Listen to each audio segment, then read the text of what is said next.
Bienvenidos al programa de formación digital 2021 de la Fundación EPSOR, el programa especialmente dirigido a todos los médicos dermatólogos interesados en la psoriasis y en la dermatitis atópica. 12 días, 6 sesiones especiales, una cumbre virtual y más de 27 horas de contenido médico. Seguirán profundizando tu formación y actualización profesional dermatológica a distancia con contenido de calidad. Hoy, EPSOR, tu comunidad digital de formación médica a distancia. Acompaña esta sesión especial del programa de formación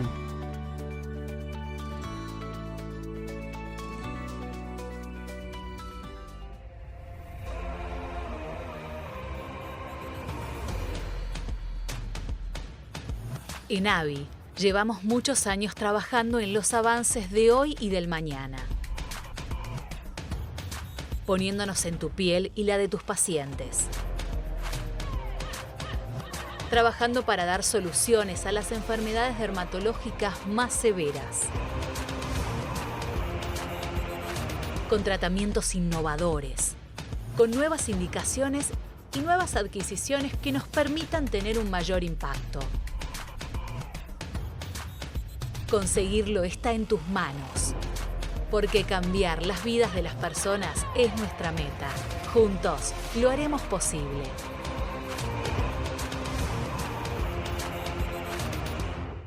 Buenas tardes, ¿qué tal? Bienvenidos a esta segunda jornada de entrenamiento digital en dermatitis atópica, coordinada por la doctora Carla Castro. En el día de la fecha se tocarán otros aspectos referentes al tema y queremos destacar muy especialmente el apoyo del laboratorio AVI en esta segunda jornada. También queremos invitar nuevamente a todos los colegas participantes a integrarse a esta red federal de EPSOR en psoriasis y dermatitis atópica. Y agradecer finalmente a todos los demás laboratorios que nos acompañan en dichas actividades y que permiten que año a año podamos desarrollar las mismas con actualización, tendencias e innovaciones en estas patologías. Muchas gracias. Bienvenidos al segundo día de este EPSOR-EDA, estas jornadas de educación continua en dermatitis atópica. Queremos agradecerles haberse integrado ayer al primer día. Hemos tenido una enorme asistencia. Queremos agradecer a todos los involucrados, a los conferencistas, a la industria farmacéutica, al consejo asesor. Especialmente también queremos agradecer a toda la gente del interior del país que se ha conectado ayer y que genera un flujo de federalismo que va a la esencia misma de la comunidad de EPSOR. Hoy tenemos como expertos para continuar esta educación en dermatitis atópica al doctor Claudio Parisi, que nos va a hablar de comorbilidades, al doctor Leandro Perrotat, que nos va a hablar de los pros y los contras de las terapias clásicas, y a la doctora Silvia Ferrucci, que desde Italia nos habla de la posibilidad de control real en la dermatitis atópica. Entonces, sin más, vayamos a la jornada, a este segundo día de EPSOR-EDA. Continuaremos entonces con estas interesantes jornadas. Hoy tenemos nuevamente la posibilidad de compartir actividades con destacados colegas de distintas especialidades, y es por eso que en primer lugar voy a invitar a hablar al doctor Claudio Parisi. El doctor Parisi es pediatra, especialista en alergia e inmunología, y actualmente se encuentra a cargo del área de inmunología y alergia del Hospital Italiano de Buenos Aires. Muchísimas gracias, Claudio, por haber aceptado esta invitación. Él nos va a hablar de comorbilidades atópicas y no atópicas, si es que se las puede llamar así, y cuáles serían las diferencias y el enfoque que debemos tener en estos aspectos de los pacientes con dermatitis atópica. Bueno, hola a todos, es un placer compartir esta presentación con ustedes en estas jornadas de dermatitis atópica de EPSOR. Agradezco muchísimo la invitación. Y bueno, vamos a ver durante esta charla, vamos a buscar la forma de definir qué es lo que pasa con las comorbilidades y la dermatitis atópica. En esto siempre hay un problema que tiene que ver cómo nos comunicamos con los demás. Por eso el cartelito, ¿no? El problema de comunicación. ¿Qué nombre le ponemos a las cosas para poder entenderlas y para que realmente nos sean útiles desde el punto de vista práctico? En principio decimos que la dermatitis atópica, como bien sabemos, está relacionado con una serie de comorbilidades. Algunas de ellas son comorbilidades alérgicas o atópicas, en la cual existe una asociación bastante intensa con este grupo de enfermedades, y también la dermatitis, como una enfermedad sistémica, tiene también otras comorbilidades no alérgicas. Dentro de estas comorbilidades no alérgicas tenemos las descritas a nivel cardiometabólico, como el aumento de la incidencia de infarto u obesidad, las enfermedades autoinmunológicas, como la alopecia areata, la enfermedad celíaca o la enfermedad inflamatoria intestinal, diferentes tipos de infecciones que no solamente afectan la piel, sino que pueden afectar al aparato respiratorio o gastrointestinal, la asociación con neoplasias y las neuropsiquiátricas, como por ejemplo el déficit de atención e hiperactividad, la ideación suicida, la epilepsia, entre otras. Dentro de las enfermedades del grupo alérgico, que son de las que tienen mayor asociación, junto con la obesidad, encontramos un grupo de enfermedades que van a compartir una serie de características, sobre todo inflamatorias, pero después vamos a entrar un poquito más en esas características. Y aquí tenemos enfermedades del aparato respiratorio, como la rinosinusitis crónica con pólipos, la rinoconjuntivitis alérgica, el asma, y una forma de EPOC denominado EPOC eosinofílica.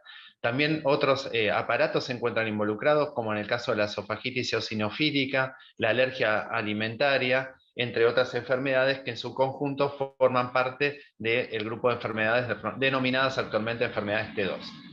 Todas estas enfermedades, desde el punto de vista epidemiológico, han aumentado en forma notable en las últimas décadas, alcanzando proporciones epidémicas. Y existe una relación bien clara desde el punto de vista de la evolución de estas enfermedades, descrita hace algunos años como marcha atópica, en la cual la primera enfermedad que aparece habitualmente en los primeros años de vida es la dermatitis atópica, muy cercanamente a ella la alergia alimentaria, y estas enfermedades pueden mejorar o curarse para aparecer posteriormente en forma sucesiva el asma y la rinitis alérgica durante la niñez y la vida adulta de los pacientes.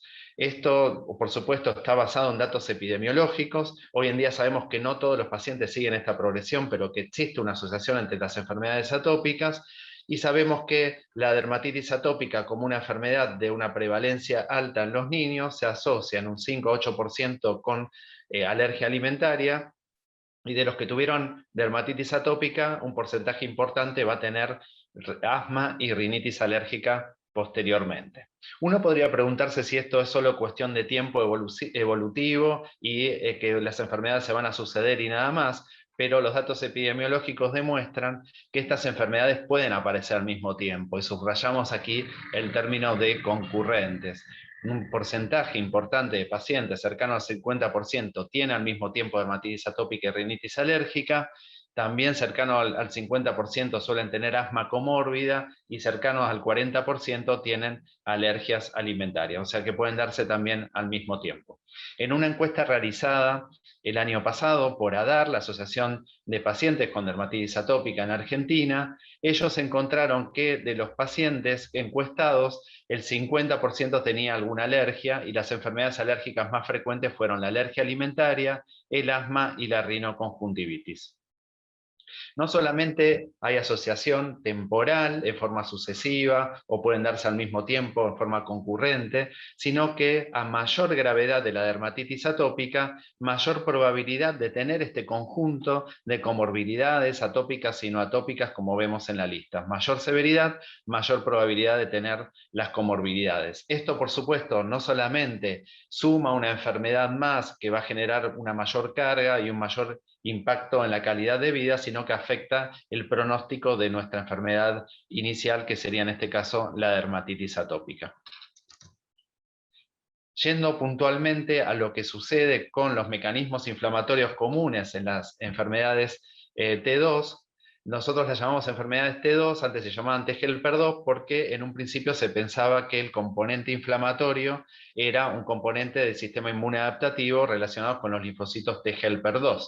Hoy en día se sabe que existe una interrelación entre el sistema inmune innato y el sistema inmune adaptativo. Por lo tanto, se englobó el término en inflamación del tipo 2. Para esto vamos a tener en cuenta que la respuesta inmune celular está regulada por los linfocitos T. Fundamentalmente vamos a ver la participación de los linfocitos T helper. Y podemos dividir esta respuesta inmune celular en 3 grandes grupos. Aquellas predominantemente guiadas por los linfocitos T helper 1, las guiadas por los linfocitos T helper 2 o los linfocitos T helper 17, cada uno con un patrón de citoquinas específico. A estas células tenemos que agregarle otras que pertenecen al sistema inmune innato, de las cuales vamos a destacar a las células linfoides de tipo 1, tipo 2 y tipo 3, las células natural killer, los eosinófilos y los mastocitos. En conjunto, cuando estas células se relacionan, vamos a tener estos 3 tipos de inmunidad celular: tipo 1, tipo 2 y tipo 3. Hoy vamos a focalizarnos en la inmunidad de tipo 2, pero vamos a saber que cada una de estas inmunidades tiene roles fisiológicos específicos, relacionados, por ejemplo, con la defensa contra bacterias intracelulares, virus y la detección y destrucción de células cancerígenas en el caso de las respuestas de tipo 1. Las respuestas de tipo 3 detectan y destruyen bacterias extracelulares e infecciones fúngicas, y las respuestas de tipo 2 van dirigidas fundamentalmente a eliminar parásitos del organismo. ¿Qué es lo que sucede cuando existe una desregulación de este tipo de inmunidades o hay un desbalance que potencia mucho este tipo de inmunidades? Van a aparecer enfermedades. Tipo 1 y tipo 3 van a producir enfermedades autoinmunológicas. Tipo 2, enfermedades atópicas o alérgicas como la dermatitis atópica, el asma o la esofagitis eosinofílicas. Y si bien uno puede plantear, bueno, pero cuando hablamos de estas enfermedades nos referimos a fenotipos, cada una de estas enfermedades tiene varios fenotipos, como podemos observar en los diferentes estudios epidemiológicos, vamos a ver que el patrón o la marca específica de la inflamación T2 se va a encontrar presente en la mayoría de los pacientes con estas enfermedades. Por lo tanto, la inflamación T2 va a ser la inflamación predominante en este grupo de enfermedades. Y cuando hablamos de inflamación predominante, decimos que las citoquinas involucradas y las células involucradas en este tipo inflamatorio son comunes a todas estas patologías T2. A destacar la interleuquina 4, interleuquina 13, interleuquina 5, que pertenecen al sistema inmunadaptativo y al innato, y las citoquinas como la linfoproteína derivada del estromatímico, la interleuquina 25, 33 y 31, predominantemente del sistema inmune innato. ¿Pero por qué se produce todo esto? Bueno, vamos a ahondar un poquito más en lo que se denomina enfermedades por defecto de barrera. En estas enfermedades por defecto de barrera, por ejemplo en la barrera cutánea, vamos a tener una alteración a nivel de las uniones intercelulares que va a estar, por supuesto, determinada por alteraciones genéticas y medioambientales que afectan, por ejemplo, el microbioma. Esta alteración en el efecto de barrera aumenta la permeabilidad en forma excesiva, permitiendo el ingreso de una serie de elementos externos que pueden ser contaminantes, microorganismos o alergenos. Estos elementos en contacto con las células epiteliales lo que van a generar es que las mismas respondan liberando una serie de citoquinas denominadas alarminas como el TSLP, la interleuquina 33 y la interleuquina 25. En su conjunto, estas citoquinas van a actuar sobre las células linfoides de tipo 2, estimulando la secreción de citoquinas como la interleuquina 4, la interleuquina 5 y la interleuquina 13, y van a actuar sobre las células dendríticas, estimulando la presentación antigénica en las moléculas del sistema mayor de histocompatibilidad de clase 2 y por lo tanto desviando a los linfocitos hacia las formas T helper 2, que también van a producir el mismo perfil citoquímico, 4, 3, 6, 5. Interleuquina 4, por ejemplo, va a actuar sobre los linfocitos B y va a estimular la transformación a plasmocitos secretores de IgE específica contra los alergenos. Y ahí aparece la inmunoglobulina específica. Interleuquina 4 y 13 van a autopotenciar o autoperpetuar los mecanismos inflamatorios, generando en el tiempo una mayor pérdida de la diferenciación celular y remodelamiento de la barrera cutánea, en este caso, y generando fenómenos inflamatorios crónicos, muchas veces caracterizados por la presencia, por ejemplo, de eosinófilos, no tan importantes en la dermatitis atópica, pero sí en otras enfermedades. Y estos fenómenos de efectos de barrera se van a dar con la misma característica, tanto en la mucosa bronquial, en el asma, en la piel, en la dermatitis atópica, en la mucosa de los senos paranasales, en la rinosinusitis con poliposis, y en la mucosa del esófago, por ejemplo, en la esofagitis eosinofílica. Todos estos factores comunes bien claros, con algunas diferencias celulares relacionadas con los diferentes tejidos, pero los mismos mecanismos de efecto de membrana que conllevan a los fenómenos inflamatorios. Podemos decir entonces que las enfermedades T2 relacionadas con la dermatitis atópica son enfermedades que tienen como base el mismo mecanismo fisiopatológico y por lo tanto los mismos tratamientos, hay una continuidad, hay una relación, y todas estas enfermedades al presentarse en conjunto van a afectar el pronóstico de la dermatitis atópica. Vamos ahora al término de comorbilidad, y hace algunos años, en los 70, Feinstein propuso el término comorbilidad porque empezó a encontrar algunas dificultades, sobre todo en los estudios epidemiológicos, para evaluar el impacto y las interrelaciones clínicas que tenían varias enfermedades que coexistían al mismo tiempo, hecho que se propuso sobre todo para los ancianos porque solían tener múltiples enfermedades, y se tomó como base, por ejemplo, el ejemplo de la diabetes. En este término, Feinstein propuso comorbilidad a cualquier entidad clínica que ha existido o que podría ocurrir durante el curso clínico de un paciente que tiene una enfermedad índice en estudio. Esto implica, por un lado, es que pueden coexistir varias enfermedades, pero también otras condiciones relacionadas a la salud. Y por otro lado, es que debe haber una enfermedad índice, lo que implica que la comorbilidad se deriva y se define a partir de esta enfermedad. Este hecho, desde el punto de vista epidemiológico, generó muchas críticas, que fundamentalmente es que debería haber sí o sí una enfermedad índice. Y esto podría excluir la posibilidad de que pudieran existir antecedentes de otras enfermedades, que pueden estar relacionadas o no desde el punto de vista fisiopatológico, clínico y etiológico, y que sí tuvieran importancia desde el punto de vista clínico y epidemiológico. Por lo tanto, este término funcionaba como un chaleco de fuerza, impidiendo una mayor apertura. Entonces la OMS define multimorbilidad, posteriormente a un consenso de expertos, diciendo que la multimorbilidad es cualquier combinación de enfermedad crónica con al menos alguna otra enfermedad que puede ser aguda o crónica, con un factor psicosocial asociado o no, o con un factor somático. Este hecho no implica necesariamente la presencia de una enfermedad índice, y es independiente al grado de relación etiológica que tienen estas enfermedades. Por lo tanto, es un término más amplio y más flexible, que creo que es el que debería comenzar a utilizarse. Si bien todavía se sigue hablando de comorbilidad, el término multimorbilidad es el que empieza a aparecer cada vez más frecuentemente, por ejemplo, en las búsquedas bibliográficas. Estas multimorbilidades pueden ser concordantes cuando el mismo mecanismo fisiopatológico se encuentra involucrado, y por lo tanto el mismo pronóstico y tratamiento y otros factores etiológicos se relacionan, o discordantes cuando los factores de riesgo y los mecanismos fisiopatológicos no son los mismos.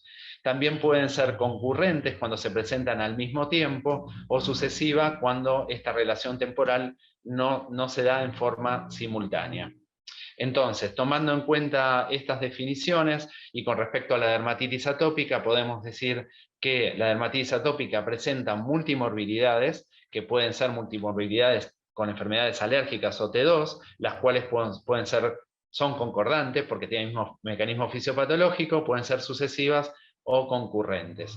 Otro tipo de comorbilidades que se pueden presentar, en el cual existen otros mecanismos fisiopatológicos, son discordantes, pueden ser sucesivas o concurrentes. Y por último, tenemos que decir que las multimorbilidades todas tienen importancia clínica y epidemiológica, impactan en el pronóstico y la calidad de vida de los pacientes, y también en la carga que produce la enfermedad. Y si bien todavía quedan cuestiones por resolver desde el punto de vista de la definición de comorbilidad, multimorbilidad, etcétera, que va a dar mucho tema para discusión, tenemos que entender mejor qué es lo que sucede y cuál es la relación entre estas enfermedades, de manera de llamar a las cosas por su nombre, porque esto nos permitirá no solamente entender y tratar en forma adecuada a nuestros pacientes, sino también impactar en su calidad de vida. Muchas gracias.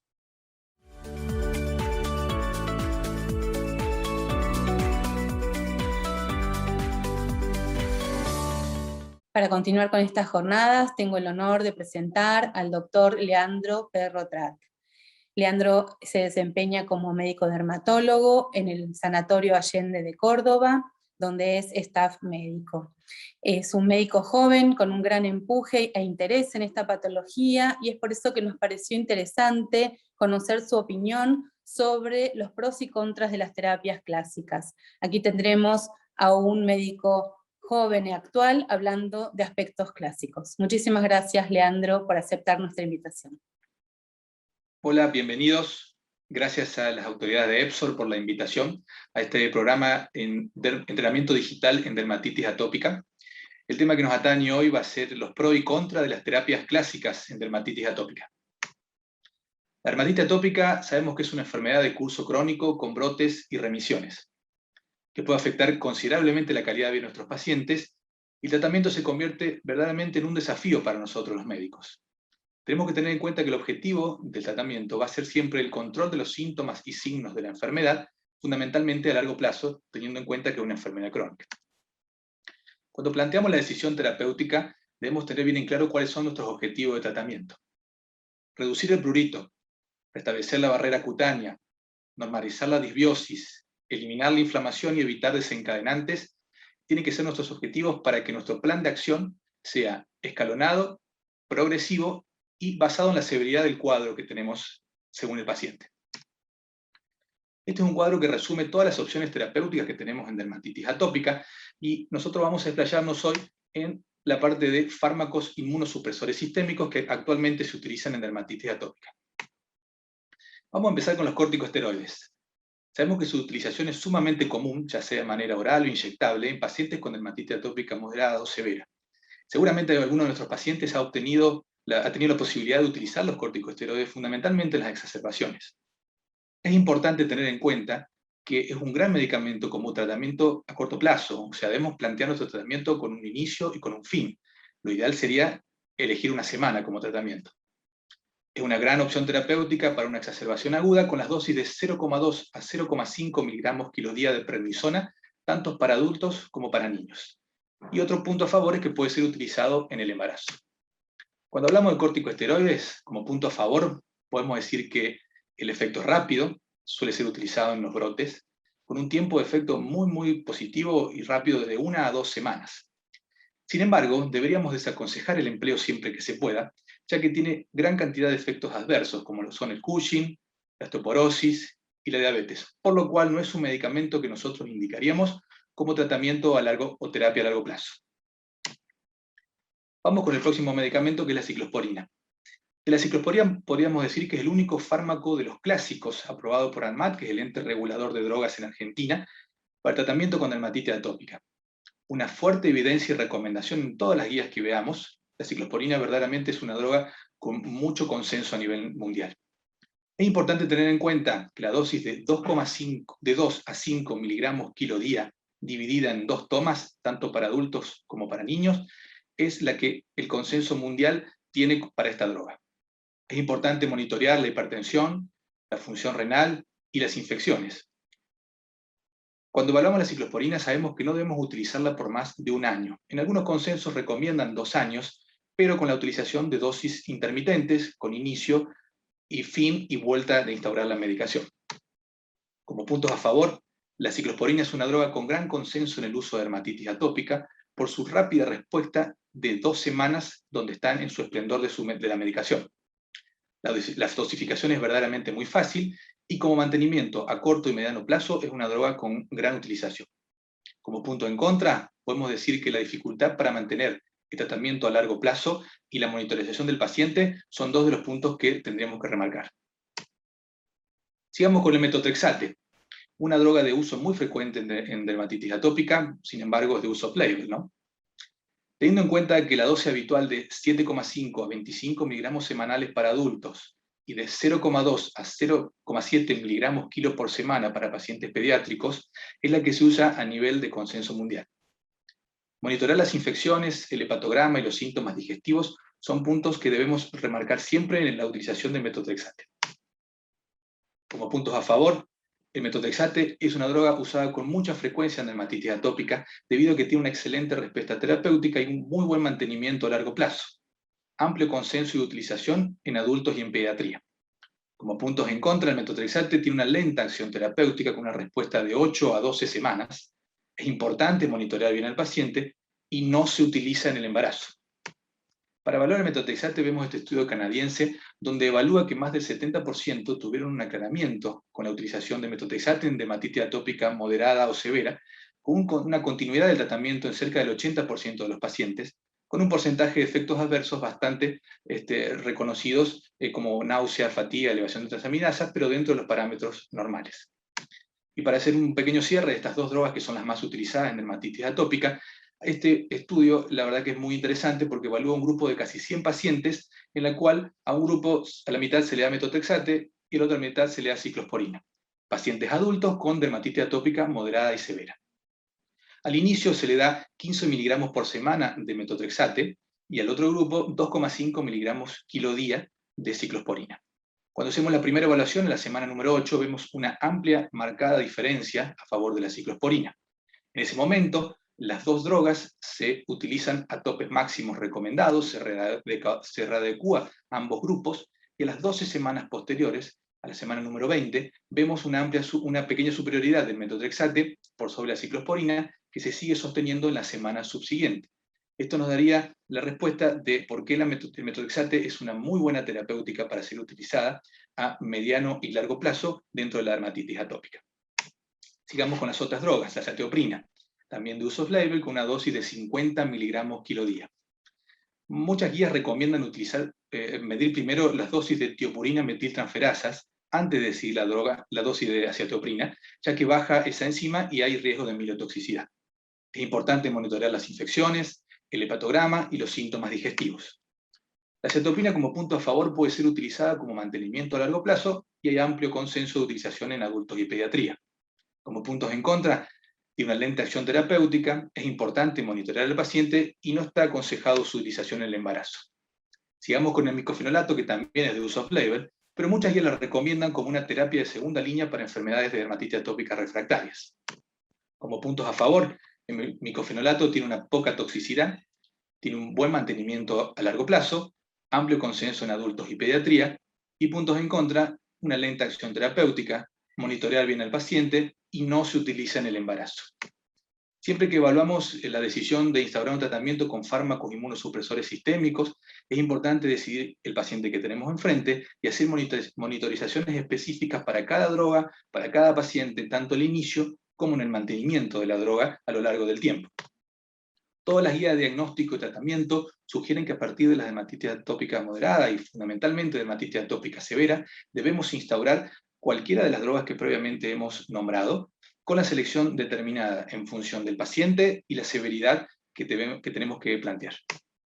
Como mensajes finales, nos encontramos frente a una nueva era para la dermatitis atópica porque permanentemente van apareciendo nuevos conocimientos de su fisiopatogenia. La eficacia y seguridad a largo plazo de los tratamientos sistémicos actuales para dermatitis atópica no es la ideal. O sea, no tenemos ninguna droga que nos permita una eficacia absoluta y una seguridad a largo plazo absoluta. Pero sin embargo, podemos decir que la ciclosporina es el agente de segunda línea con mayor evidencia de eficacia, y el metotrexato y el micofenolato pueden ser tan eficaces como la ciclosporina, con mucho menos efectos secundarios a largo plazo. Es importante remarcar que el diagnóstico temprano nos va a permitir instaurar rápidamente una medicación para el objetivo final que debe ser el control de la enfermedad a largo plazo. Muchas gracias por su atención.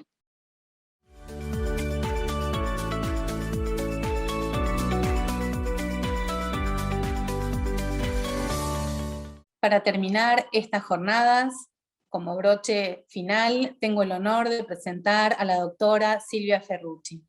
La doctora Ferrucci es especialista en dermatología y venerología, es doctora en medicina y actualmente se encuentra como jefe de dermatología de alergia del Instituto Dermatológico del Hospital Policlínico Maggiore, dependiente de la Universidad de Milán en Italia.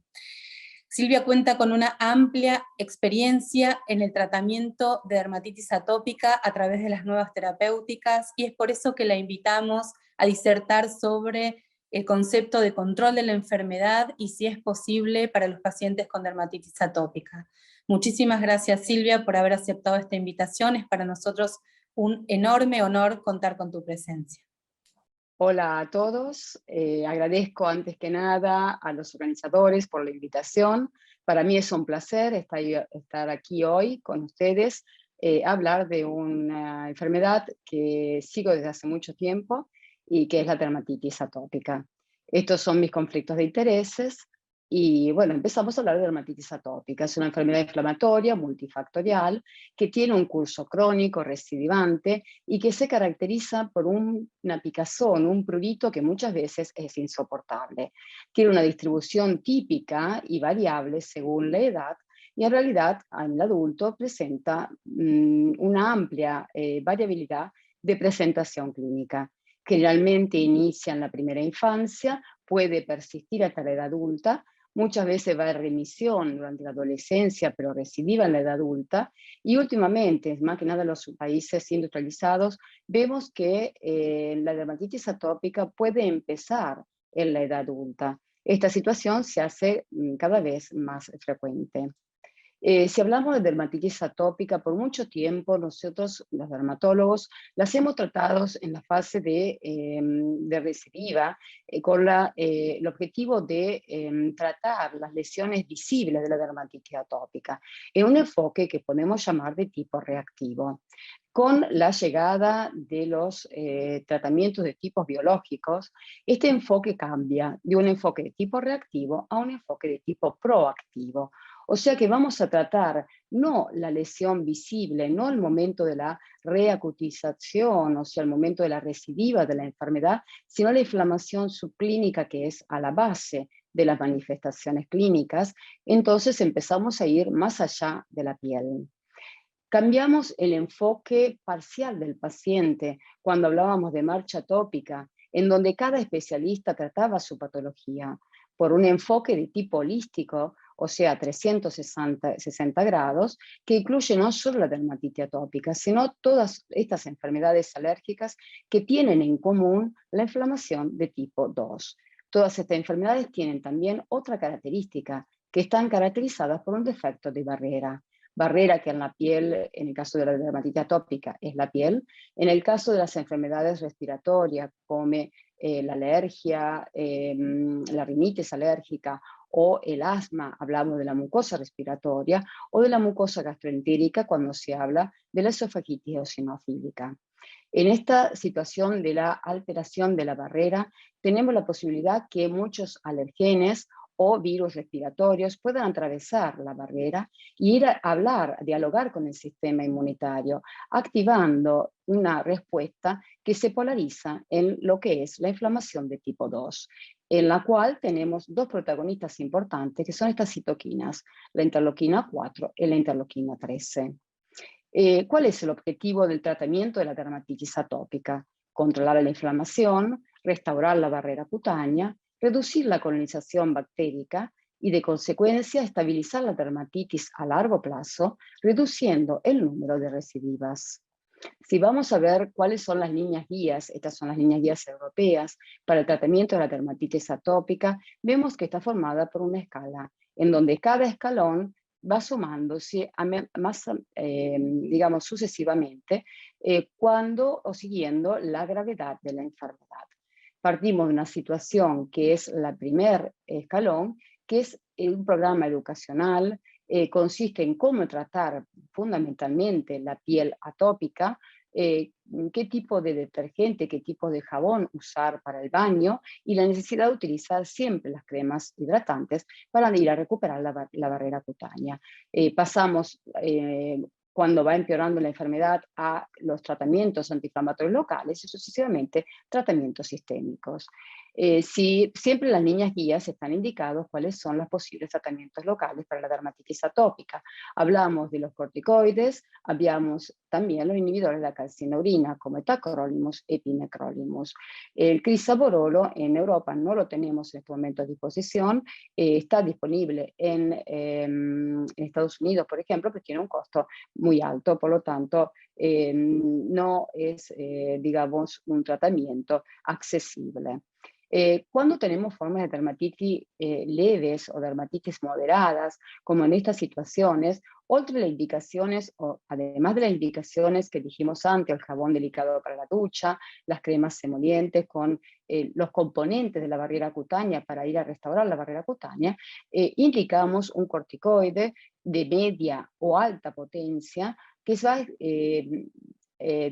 escala, digamos, en la intensidad de aplicaciones en más o menos 10 a 14 días. Sucesivamente introducimos el tacrolimus o el pimecrolimus, inicialmente 2 veces por día hasta obtener la remisión de la enfermedad, para después continuar en lo que llamamos terapia proactiva, o sea, 2 veces por semana, incluso por 2 o 3 meses, incluso más, para establecer o para estabilizar mejor la enfermedad en el largo plazo. Si en cambio necesitamos un tratamiento sistémico, siempre en las líneas guías vemos cómo tenemos en estos momentos diferentes posibilidades, pero en realidad si vamos a ver cuál de estos tratamientos tiene la posibilidad de controlar la enfermedad en el largo plazo, vemos que son solamente 2, o sea, el metotrexate y el dupilumab. La ciclosporina es la única que, junto con dupilumab, en estos momentos tiene la indicación para el tratamiento de la dermatitis atópica en Italia y en algunos otros países europeos. Todos los otros tratamientos son tratamientos off-label o fuera de indicación. Y estas son también las líneas guías indicadas, los nuevos tratamientos, o sea, de la antiinterleuquina 31, que es el nemolizumab, los anticuerpos monoclonales antiinterleuquina 13, traloquinumab y lebrikizumab, el tezepelumab, que es el antilinfopoietina química stromale, e il gruppo delle anti-JAK, in particolare l'opadacitinib. Sí vamos a ver la eficacia que se ha demostrado en numerosos trabajos, en numerosas publicaciones para la ciclosporina y para el metotrexato. Vemos que si hablamos del periodo breve de tiempo de tratamiento, 4 semanas y 8 semanas, el tratamiento con el metotrexate da un resultado o es menos eficaz que el tratamiento con la ciclosporina, que resulta mucho más rápida. Si en cambio vamos a ver en el largo plazo, vemos como el metotrexate, pero aumentando el dosaje, porque en las primeras semanas hablamos de 15 miligramos, acá hablamos de 25 miligramos, en realidad en el largo plazo, 20 y 24 semanas, el metotrexate a un dosaje superior resulta ser más eficaz de lo que es la ciclosporina. También la satioprina muestra una eficacia paralela a lo que es el metotrexate en el largo plazo, porque se habla en este caso de 24 semanas.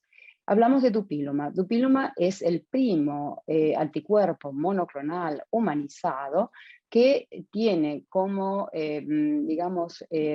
tiene como legame el receptor alfa de la interleuquina 4.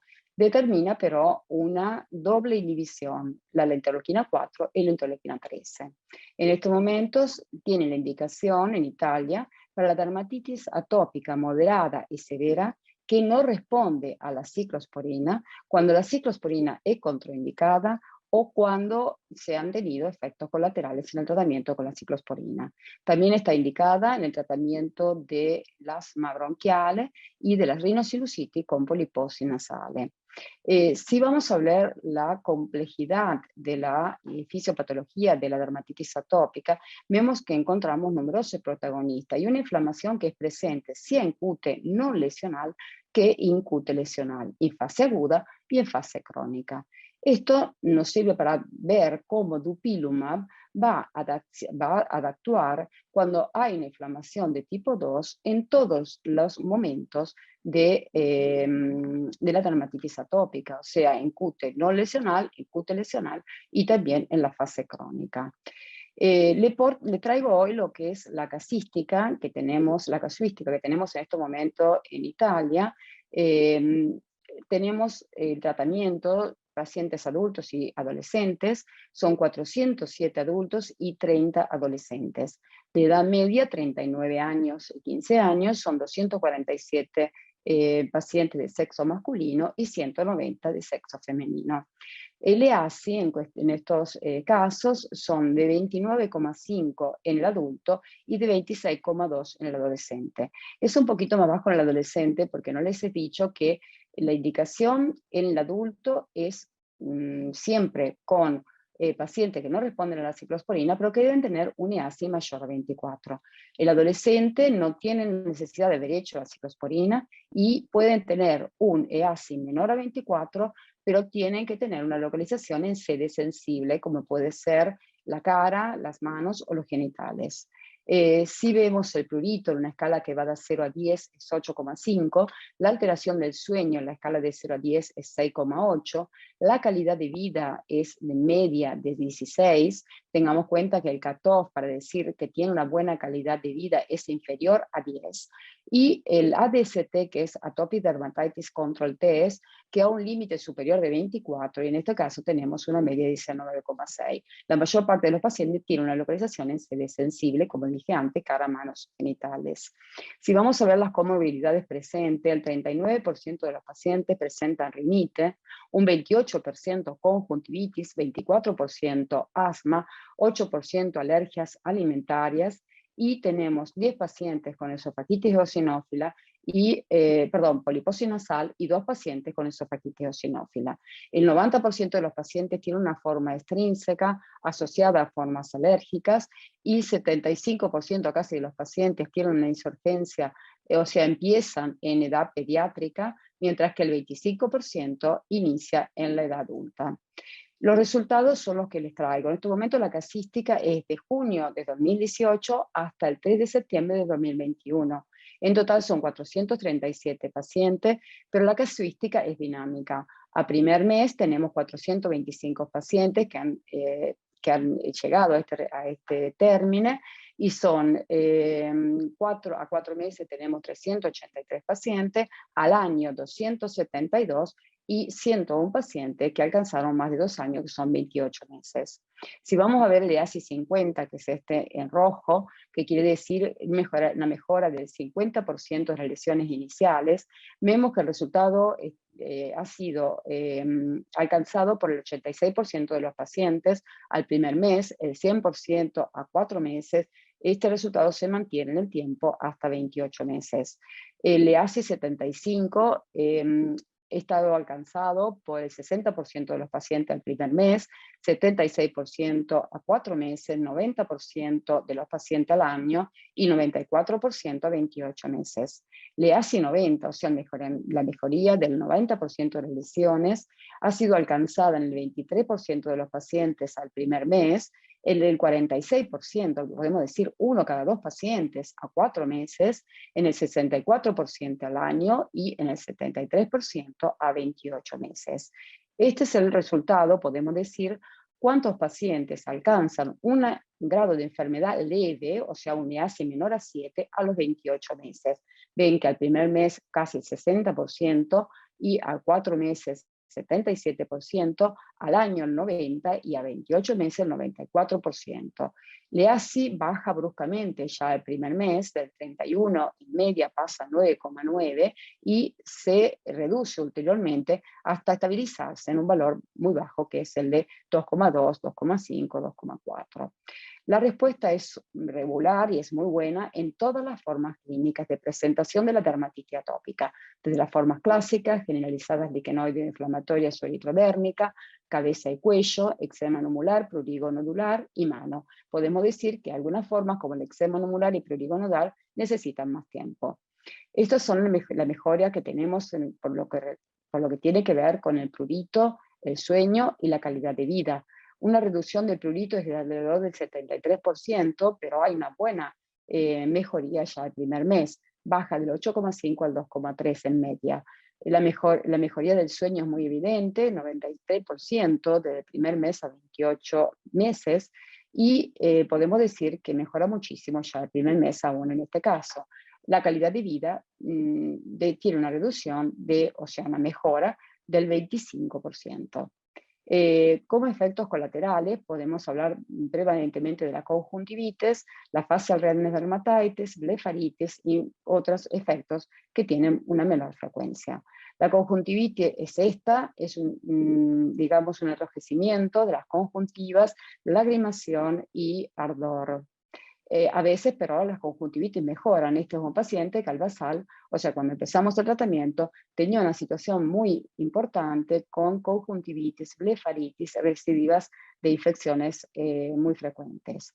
Esta es la situación de la facial Remne. Pueden observar que cuando empezamos el tratamiento, la cara estaba casi en buenas condiciones, nada más que un poco de xerosis cutánea. A 2 semanas del tratamiento, en realidad tuvo digamos, una recidiva del eczema, pero casi en fase subaguda. Esta es la situación después del tratamiento local con corticosteroides e hidratantes, y recién a 8 meses hemos obtenido una resolución de esta manifestación. Una de las complicaciones que en realidad sucedió solo en un paciente fue la diseminación de moluscos contagiosos, que en realidad partieron los primeros meses, pero alrededor de los 4 meses hemos observado una inflamación de todos los espontánea, en curso de tratamiento, siempre con dupilumab, de todos los moluscos que han, digamos, después de esta inflamación, se han resuelto o hemos asistido a una resolución espontánea del cuadro general. Esto no sé si llamarlo efecto colateral o un switch de una forma de TH2, o sea, de inflamación de tipo 2 hacia la inflamación de tipo 1. El paciente empieza con un eczema anular, al mes de tratamiento tiene una resolución casi completa de las lesiones, quedan solamente éxitos de tipos pigmentarios, algunos elementos activos se veían todavía en las parte, digamos, inferior de las piernas. A 4 meses, en realidad, el paciente se presenta con esta situación que histológicamente hemos confirmado una forma de psoriasis.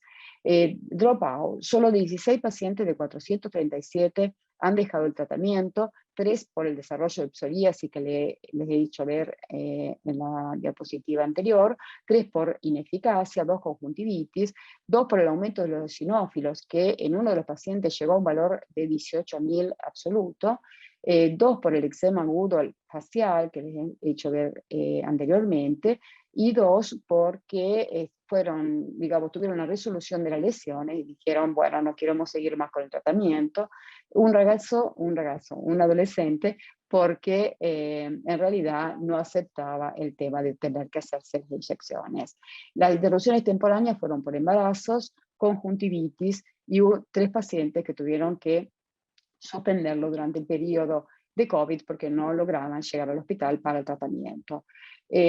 Rápidamente les cuento la historia de Mirko. Fue uno de los primeros pacientes, muy complejo, inició con su dermatitis atópica los primeros meses de vida, tiene una forma early onset, persiste, no sea, empieza en edad pediátrica y persiste hasta la edad adulta, tiene muchas comorbilidades alérgicas, asma, rinitis, conjuntivitis, alergias alimentarias, aumento de las IgE e hipereosinofilia, y tuvo epilepsia en edad pediátrica. Por su dermatitis hizo tratamientos corticoides sistémicos, fototerapia, ciclosporina, metotrexate, con parciales y momentáneos beneficio. Para el asma sigue el tratamiento con fluticasone furoato, y para la alergia alimentaria tiene a disposición la adrenalina.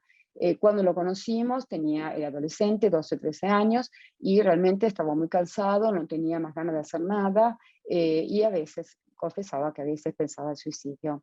Esta es la situación de Mirko cuando empezamos el tratamiento, un EASI de 56, prurito 10, recuerdo que la escala es de 0 a 10, la alteración del sueño 10, la calidad de vida 18, el ADCT, ¿se acuerdan que dije que el límite superior es 24? Él tenía 24, el dosaje general de las IgE son 68.500 y los eosinófilos 1.200. Como dije antes, por cuanto reguarda la alergia alimentaria, tuvo en pasado problemas de shock anafiláctico, sufre de rinitis estacional que trata con el antihistamínico. Habíamos hecho las pruebas genéticas para, digamos, excluir una forma de síndrome de Job. El examen histológico cutáneo hablaba de dermatitis eosinófila. Por múltiples linfadenopatías hizo la ecografía y la histología de un linfonódulo que demostraba hiperplasia de tipo reactiva, y ha hecho todas las pruebas desde el punto de vista hematológico, hematoquímica y biopsia de médula ósea para estudiar la eosinofilia, y han excluso una forma de tipo primitivo. Esta es Mirko al primer mes, al basal, perdón, y fue una mejoría Al primer mes casi del 50%, a 4 meses mejoró sucesivamente, al año le así bajado a 19 con un IGA de 2, y esta es la situación a 32 semanas de tratamiento. La resolución es casi completa, tenemos un IGA de 1. El prurito, ver que ya al primer mes baja de 10 a 5, 4 meses a 1, y a 32 meses, que es el momento actual, estamos en 0. El sueño bajó también de 10 a 2 ya el primer mes, a 4 meses a 1, y ya desde el octavo mes en adelante empezó a dormir regularmente. Esta es la situación de Mirko, digamos, contada por él.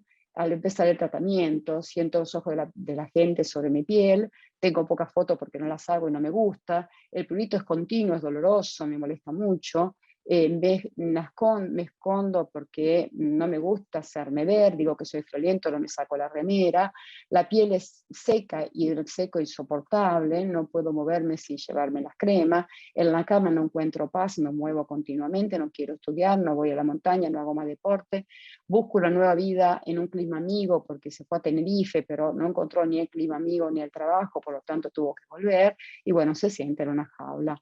A 32 semanas, Mirko hoy, la dermatitis no me condiciona más las decisiones de vida, puedo despertarme sin tener que ponerme la crema antes de abrir los ojos, puedo elegir de partir al último momento sin tener que pensar a una valija llena de cremas, de sábanas y medicamentos, volví a caminar en montaña, volví a hacer deportes, volví a estudiar, voy a ser el optometrista. Con esto le agradezco muchísimo por su atención, espero no haber mezclado mucho el italiano, que cada tanto se me escapa, y bueno, quedo a disposición para las preguntas. Acompaña esta sesión especial del programa de formación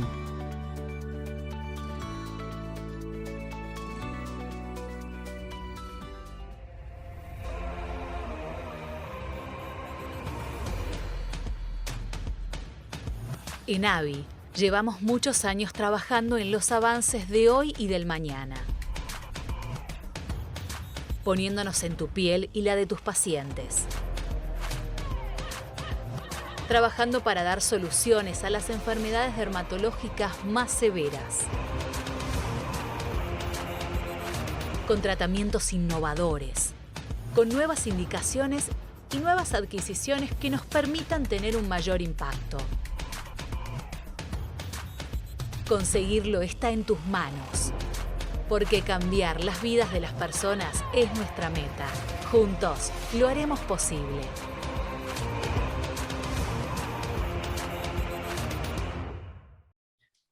Hola a todos, muchísimas gracias por estar hoy con nosotros en este simposio patrocinado por el laboratorio AVI.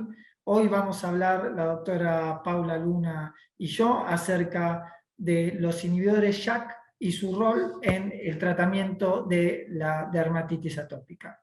Yo soy Matías Maskin, jefe de dermatología de CEMIC, trabajo también en Buenos Aires Skin. La doctora Paula Luna es especialista en dermatología y dermatología pediátrica, trabaja como médica de planta en el Hospital Alemán, dirige allí el Fellow de Psoriasis e Enfermedades Inflamatorias y es además la secretaria general de SOARSO.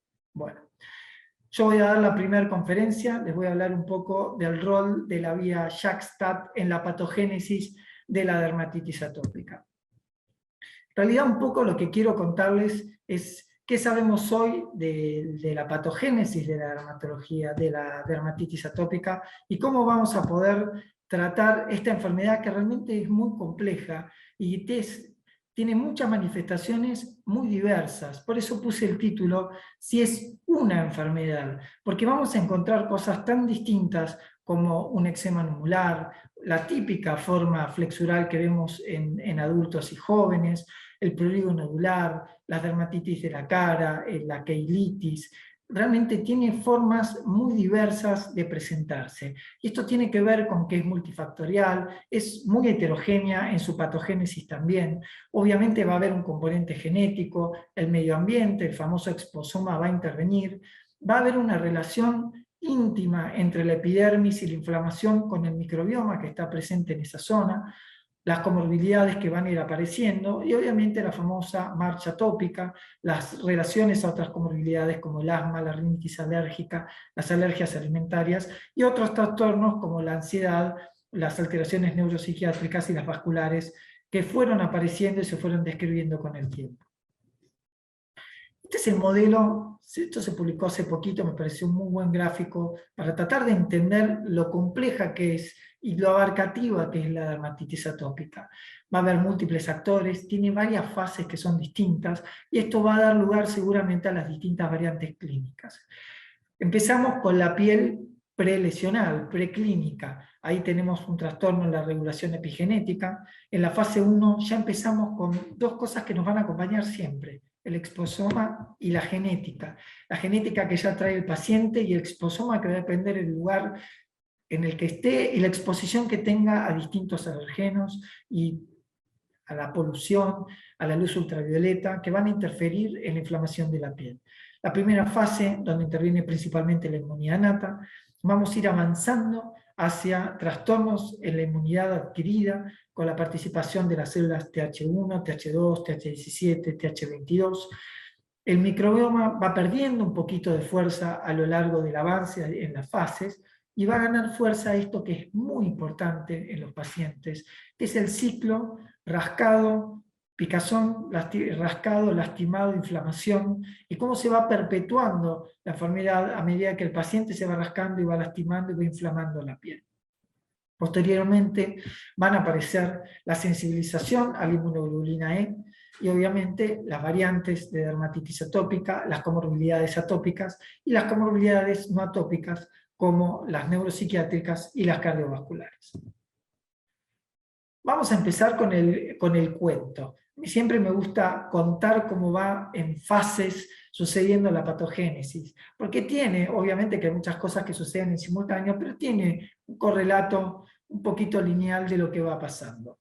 Primero tenemos la genética, que dijimos que obviamente nos acompaña siempre, pero fíjense que si esta barra celeste va perdiendo fuerza a medida que avanzan las fases. No es que pierde fuerza, sino que en realidad van a otros actores cobrar mayor importancia.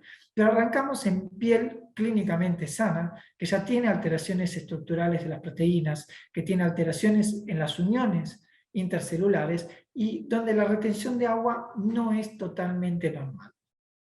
Estas alteraciones en distintas proteínas estructurales va a ser después pronunciada, y les voy a mostrar más adelante, por todo el fenómeno inflamatorio, principalmente por el TH2. Es decir, que la alteración estructural existente va a empeorar a medida que el paciente se va inflamando. ¿Cuáles son estas alteraciones? Una de ellas son las mutaciones en la filagrina, pero cuidado, si bien los pacientes con mutaciones en filagrina tienen mucho más riesgo de tener dermatitis atópica, no todos la tienen, y por otro lado, la mayoría de los pacientes que tienen dermatitis atópica no tienen mutaciones en filagrina. ¿Qué quiere decir esto? Que hay un montón de otras alteraciones y mutaciones que hoy no conocemos que se dan en la dermatitis atópica. Entonces, empieza el fenómeno inflamatorio con una alteración estructural en la piel. Y después se va a mudar, el campo de batalla se va a ir mudando de la epidermis a la dermis con los fenómenos ya más inmunológicos.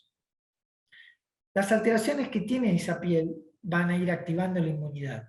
Va a alterarse la permeabilidad, va a haber un desbalance en la microbiota que va otra vez a estimular los fenómenos inmunitarios, se inicia la cascada de la inmunidad innata y empieza el ciclo rascado, inflamación, todo los irrita. Son pacientes que hay que tener cuidado porque, como les voy a mostrar más adelante, muchas veces se pueden confundir con dermatitis de contacto, pacientes que refieren que todo los irrita, incluso los pacientes que tienen esa sensibilidad tan exquisita en la cara, esa famosa piel sensible, es posible que tengan un componente atópico importante.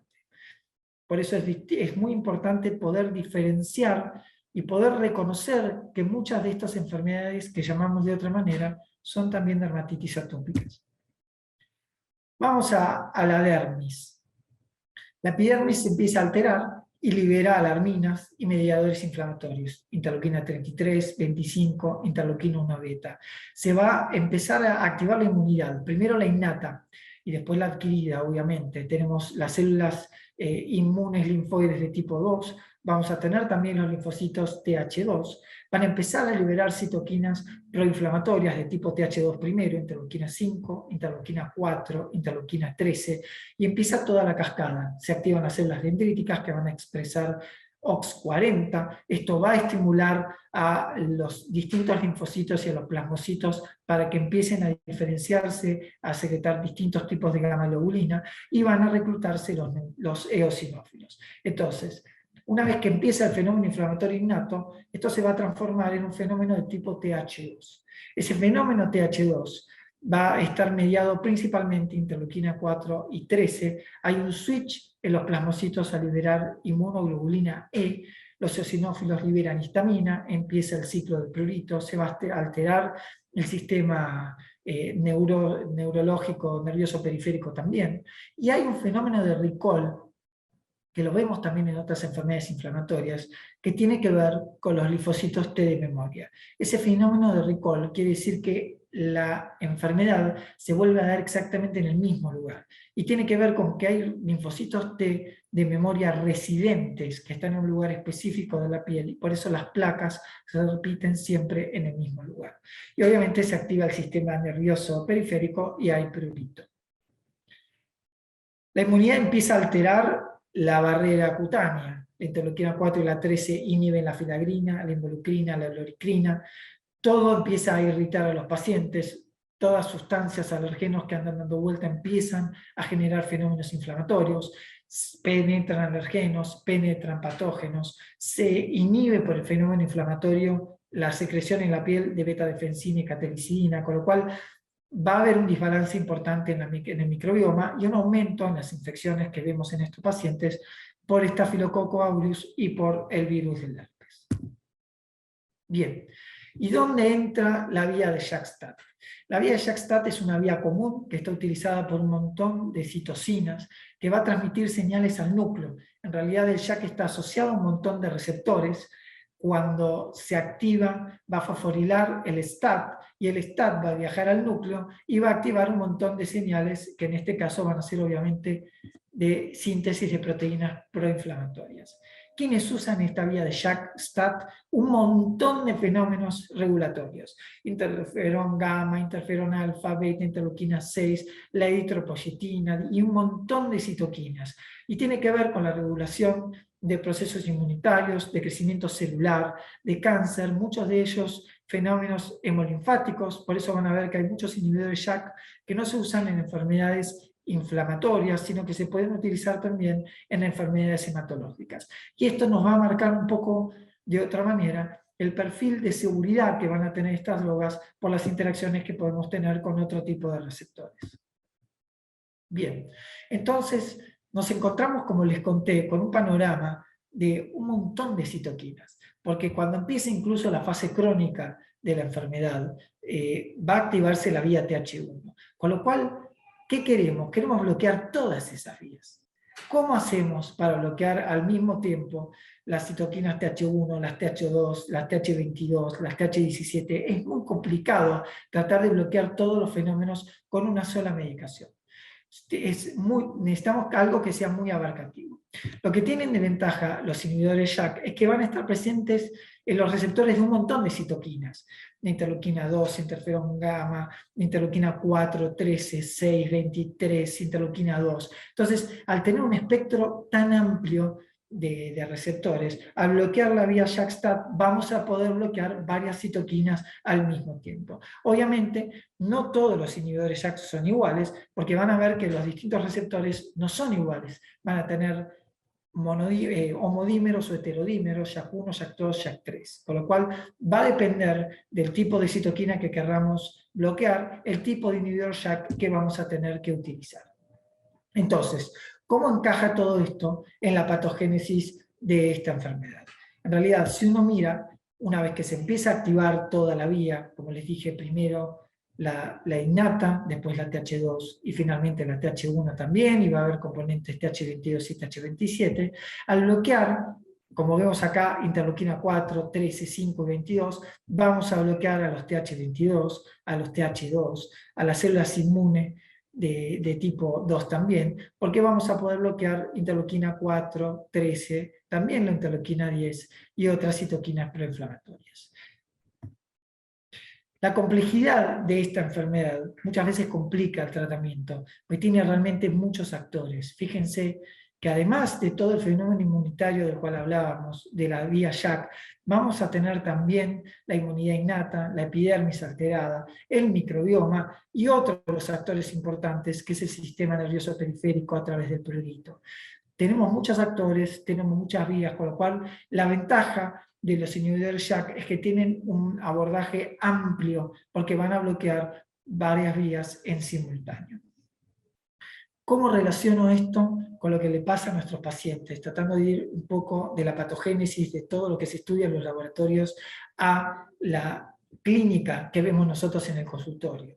Y es importante porque en realidad lo que se fue viendo a lo largo de estos últimos años es que había un montón de cosas que llamábamos de otra manera, que son formas clínicas de dermatitis atópica. Entonces, uno siempre buscaba alteraciones flexurales en los pacientes, en el hueco popliteo, en el pliegue del codo, pero hay un montón de otras formas que afectan la cabeza, el cuello, los genitales, que son parte del espectro de la dermatitis atópica, que tienen que ver con esto que les contaba, con todas las vías que se van a ver alteradas. Entonces, dependiendo de la edad del paciente, uno sabe que en chicos puede afectar un montón de lugares, pero vamos a ver alteraciones en la cara, pitiriasis alba, pero en adultos no, va a ir variando. Cuando los niños crecen y se vuelven jóvenes, empiezan a alterar las zonas flexurales, pero cuando son adultos, no van a tener unas formas típicas flexurales, sino que van a afectar otras zonas.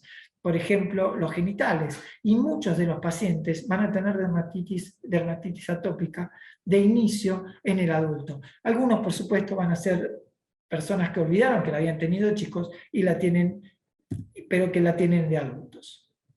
Una de las formas más típicas es el eczema crónico de manos. Y acá hay que tener cuidado, pues siempre está el overlap con la dermatitis de contacto. Entonces, buscar en pacientes con eczema crónico en las manos que no tengan dermatitis de contacto. Puede ser disibrótica, irritativa de contacto o la típica alteración en la punta de los dedos. Entonces, son pacientes, a veces son indistinguibles de la dermatitis de contacto, pero hay que ir, interrogar, y bueno, obviamente el tratamiento va a ser complejo, son enfermedades muy crónicas. Una forma que vemos muy frecuentemente es la del cuello, que también estamos buscando el contacto, el perfume, la cadenita, y en realidad son formas de dermatitis atópica. Va a afectar la cara también, puede afectar párpados, labios, a veces vemos que hay litis crónica, el famoso cuello sucio. Los genitales es característico, vemos muchos adultos con eczema crónico en el escroto, con rascado, con muchísimo prurito, y son formas de dermatitis atópica también, que incluso a veces tenemos que tratarlas por el compromiso enorme que tiene la calidad de vida con tratamientos sistémicos inmunosupresores. La dermatitis del portrait dermatitis, que se puede ver también, que afecta párpados, pero afecta todo el marco de la cara, a veces también compromete el cuero cabelludo. Y el prurigo, que también es interesante porque muchos prurigos nodulares se dan en el contexto de dermatitis atópica, obviamente que va a haber algunos que no, pero muchos de ellos tienen asociado una dermatitis atópica. Son formas difíciles de tratar, nodulares, secundarias al rascado. Y con esto quiero terminar, porque realmente es una enfermedad muy compleja. Fíjense en este cuadro, la cantidad de códigos que uno puede marcar dentro de lo que es el espectro de la dermatitis atópica. Por eso es difícil y uno tiene que tratar de ir cerrando todos estos casos y decir, bueno, tiene prurigo, tiene dermatitis flexural, tiene eczema de párpados, pero todo eso es dermatitis atópica. La cantidad de vías que vemos en la patogénesis explican las distintas manifestaciones clínicas que vemos, la cantidad de actores. Obviamente hay que buscar muchos objetivos. Hoy que estamos en esta medicina de treat to target, a veces es difícil encontrar el objetivo específico al cual queremos bloquear. Vamos a ver muchísimas manifestaciones distintas, tratamientos que van a ser complejos, y tratar de buscar medicamentos que por ahí nos den un abordaje amplio. Seguramente en el futuro vamos a tener medicamentos con un nicho más específico y vamos a ver combinaciones y distintas formas de tratar a estos pacientes tan complejos. Bueno, yo les agradezco muchísimo el tiempo que nos han dedicado y ahora los dejo con la doctora Paula Luna, que nos va a presentar un poco de un pantallazo en qué estamos hoy parados con los inhibidores JAK. Mil gracias, Matías. La verdad que tu introducción viene genial para hablar ahora un poquitito de esto de los inhibidores JAK, que son dentro de todas estas novedades que tenemos en estos últimos años, afortunadamente para los que tratamos dermatitis atópica y sin duda especialmente afortunadamente para los pacientes, hay muchas novedades y muchos avances en dermatitis atópica. Voy a necesitar que me dejen compartir mi pantalla.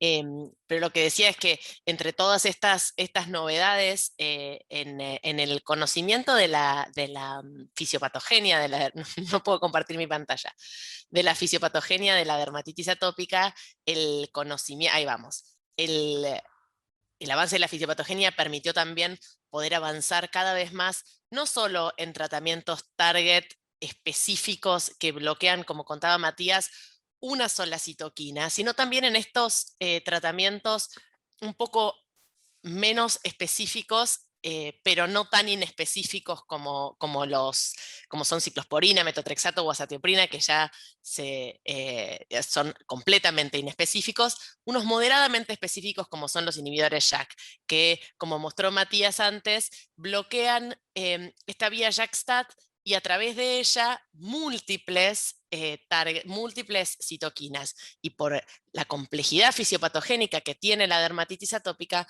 probablemente sean estos inhibidores JAK en un futuro una excelente herramienta terapéutica.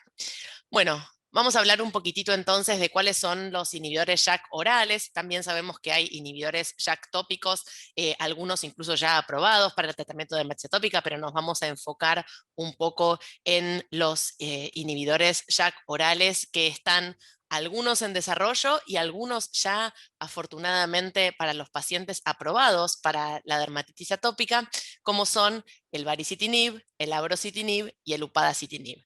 La idea de estos inhibidores JAK en general es que son moléculas relativamente, como dijimos, no tan específicas como los biológicos, pero bastante específicas.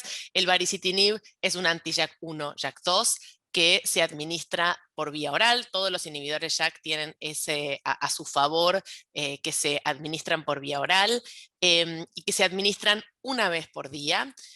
Baricitinib ya está aprobado para dermatitis atópica en moderada severa, dermatitis atópica que requiere terapia sistémica. Me gusta esa definición de moderada severa, haciendo la analogía a lo que está pasando ahora con psoriasis y con la nueva definición del IPC, de considerar que una dermatitis atópica moderada severa que requiere tratamiento sistémico, perdón, una dermatitis que requiere tratamiento sistémico ya es una dermatitis moderada a severa, y una dermatitis moderada severa es aquella que requiere tratamiento sistémico. Este baricitinib ya está aprobado entonces en Estados Unidos, perdón, en la Unión Europea, en Japón, en Argentina también está aprobado y ya se submitió su aprobación en los Estados Unidos. Abrocitinib y upadacitinib son dos inhibidores específicos de JAK1, también se administran por vía oral.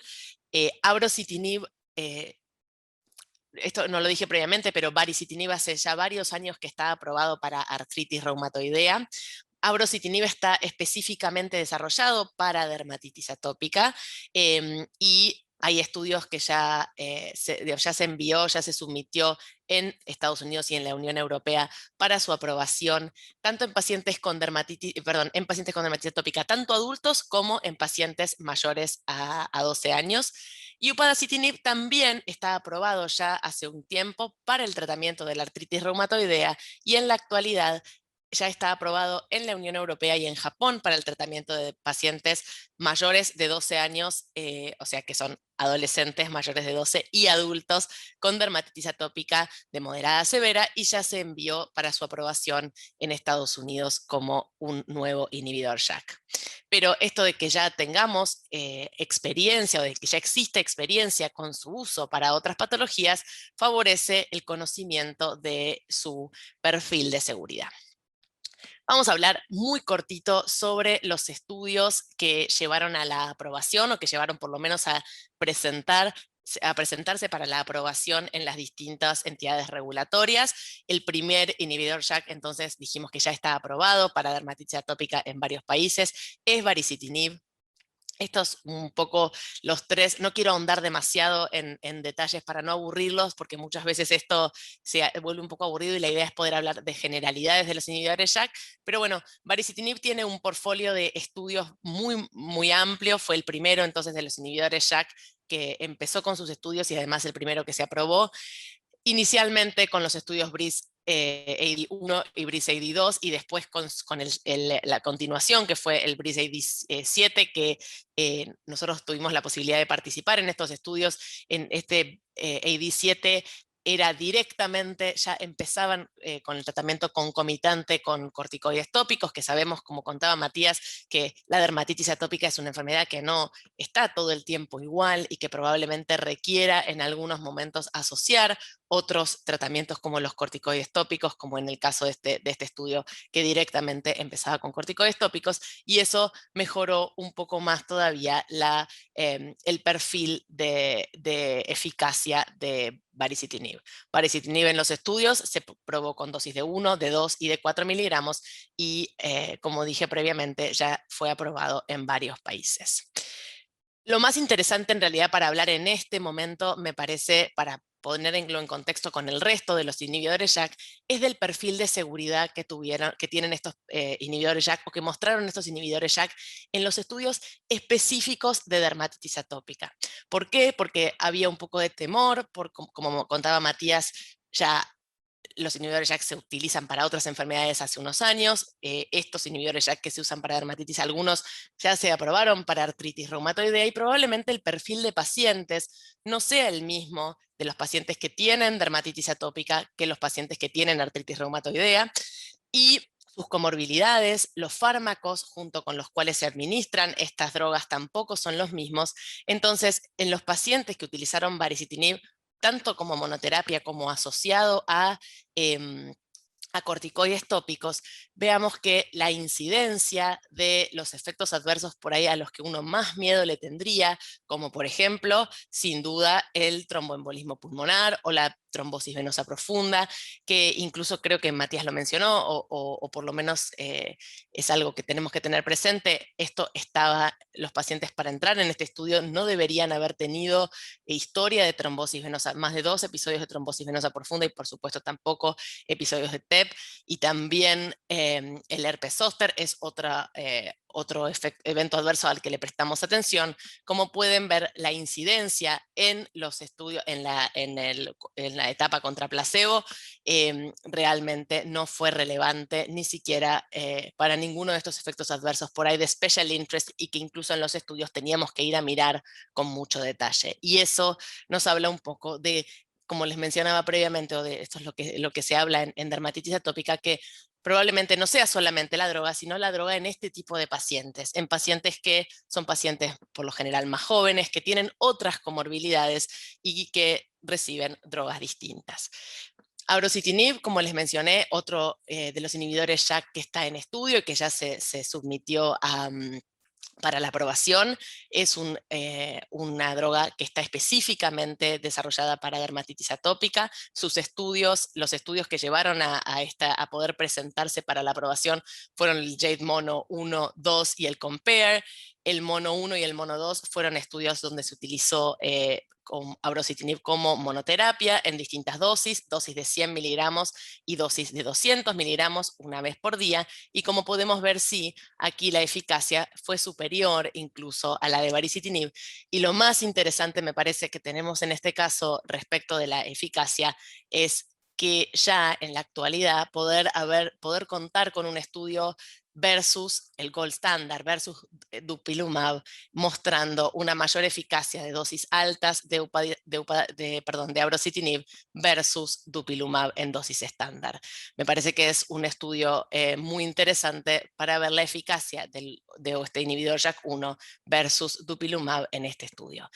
Pero nuevamente, hablando un poquito de tal vez lo que nos va a generar un poco más de temor, porque es lo más desconocido, esto de los eventos adversos reportados para abrocitinib.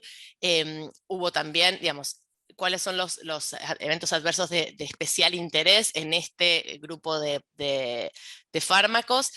Probablemente a lo que más le prestamos atención son al herpes, el eczema herpeticum y el herpes zóster, que la cantidad de casos, como vemos acá, me parece interesante destacar esto. Por ejemplo, en la rama placebo hubo un caso de eczema herpeticum versus 2 casos de eczema herpeticum en abrocitinib, porque recordemos que los pacientes con dermatitis atópica ya tienen mayor incidencia de esto.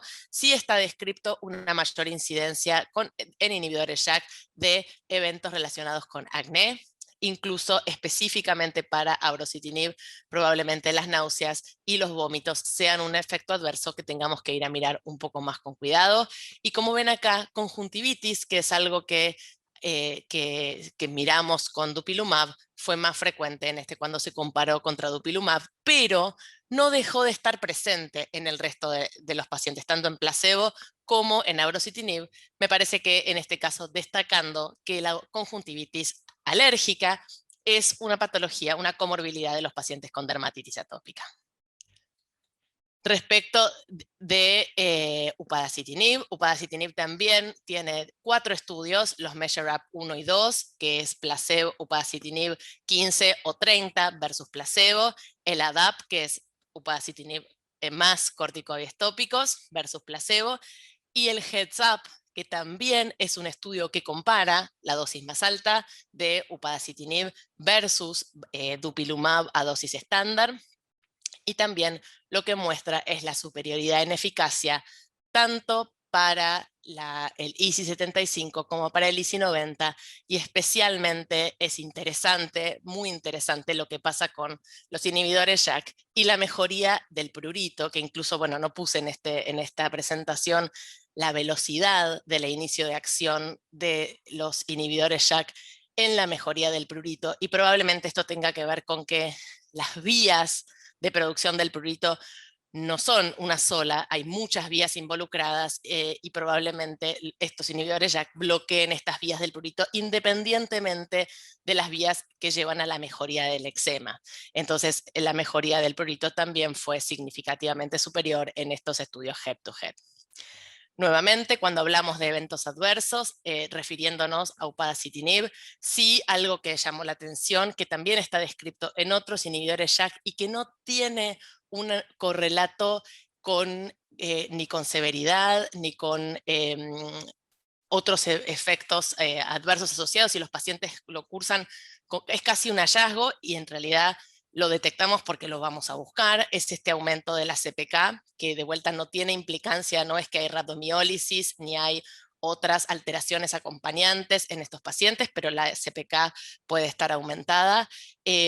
Nasofaringitis, de vuelta también el acné puede estar presente, pero de nuevo son eventos adversos de especial interés, y nosotros los teníamos que ir a buscar en los ensayos clínicos para ver si estaban o no estaban presentes, pero como pueden ver, la incidencia de eventos tromboembólicos fue casi inexistente, no fue relevante, lo mismo que las infecciones serias y que otros eventos que llevaron a la discontinuación.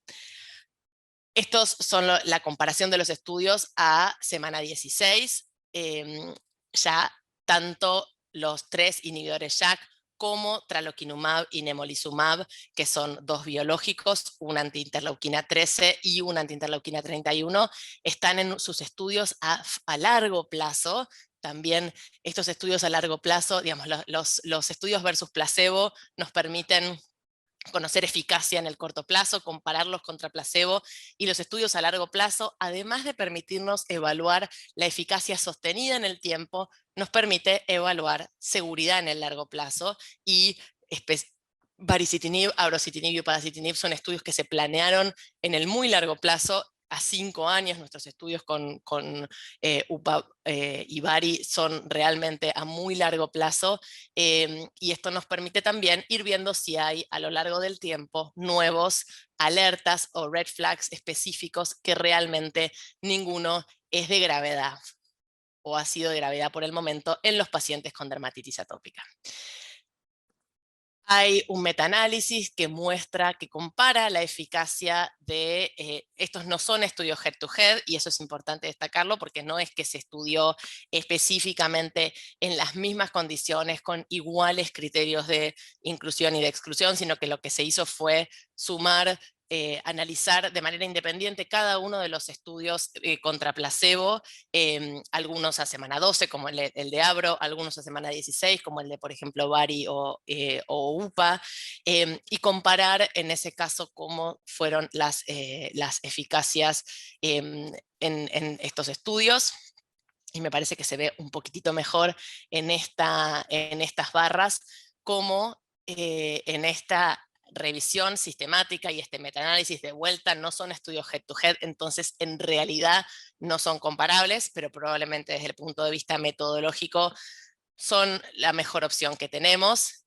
Cómo se compara la eficacia de las distintas moléculas disponibles o en estudio y de las distintas dosis, y cómo se ha llegado, digamos, por ahí que ha mostrado mejor o superioridad en eficacia es UPA a dosis de 30, seguido por Abro a dosis alta también, a dosis de 200, para el ISI 75, y también mostró ser superior UPA a dosis de 30, seguido por Abro a dosis de 200, para respuesta de ISI 90.